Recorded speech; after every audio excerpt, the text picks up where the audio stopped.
નમસ્કાર, આપ જોઈ રહ્યા છો યુટીસી ન્યૂઝ। લોકસભાની ચૂંટણી 2024નું પરિણામ આવી ગયું છે। દેશવાસીઓ આ પરિણામને લઈ કોણ સરકાર બનાવી રહ્યું છે, કોને કેટલી સીટો મળી છે તેની પર જ ચર્ચા કરી રહ્યું છે। પરંતુ આ લોકસભા 2024ની ચૂંટણીમાં એવા પણ ઉમેદવારો વિજેતા થયા છે જેમની ચર્ચા હાલ ખૂબ ચાલી રહી છે। આજે આપણે જે ઉમેદવારની ચર્ચા કરવા જઈ રહ્યા છે તે ઉમેદવાર પોતે યુએપીએસની ધારામાં એટલે કે ટેરર ફંડિંગના આરોપમાં તિહાડ જેલમાં બંધ છે, પરંતુ તે લોકસભાની ચૂંટણી જીતી ગયો છે। આ જે આરોપી છે તે એન્જિનિયર રાશિદ છે। એ એન્જિનિયર રાશિદના નામે ઓળખાય છે। કાશ્મીરના જે ઉત્તરી કાશ્મીર છે ત્યાંથી તેને ઉમેદવારી કરી હતી અને સૌથી મોટી વાત કે જેલમાં હોવા છતાં પણ કાશ્મીરના મોટા નેતા ઓમર અબ્દુલ્લાને તેમને હરાવ્યા છે। કાશ્મીરમાં આ ઉમેદવારની ચર્ચા હાલ ખૂબ જ ચાલી રહી છે। એન્જિનિયર રાશિદને 2019માં યુએપીએસની ધારા લગાવીને તેને જેલમાં બંધ કરવામાં આવ્યો હતો। આજે 5 વર્ષથી તે જેલમાં બંધ છે, પરંતુ જેલમાં બંધ હોવા છતાં પણ તેને લોકસભાની ચૂંટણી લડી અને તેના બંને પુત્રોએ તેનો પ્રચાર કર્યો।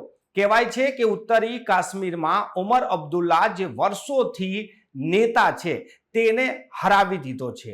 બીજી વાત એ પણ છે કે એના જે બંને પુત્રો હતા તેમને માત્ર 21,000 રૂપિયાનો ખર્ચ કરીને આ લોકસભાની ચૂંટણી જીતી લીધી છે।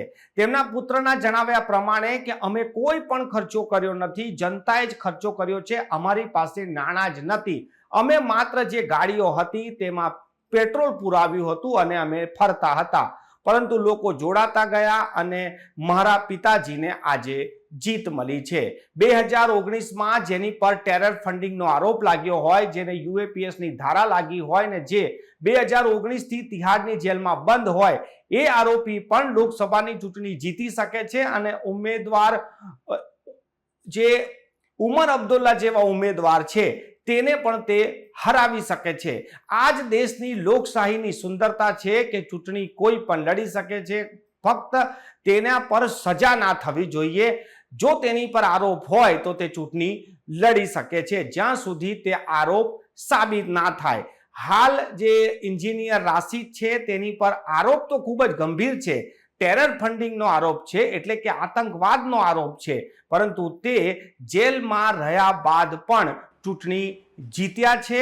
અને સૌથી મોટી વાત કે પુત્રોના પ્રચાર બાદ ઓમર અબ્દુલ્લા જેવા મોટા નેતાને હરાવવું, આ પણ આ લોકસભાની ચૂંટણીમાં એક ઇતિહાસ બની ગયો છે।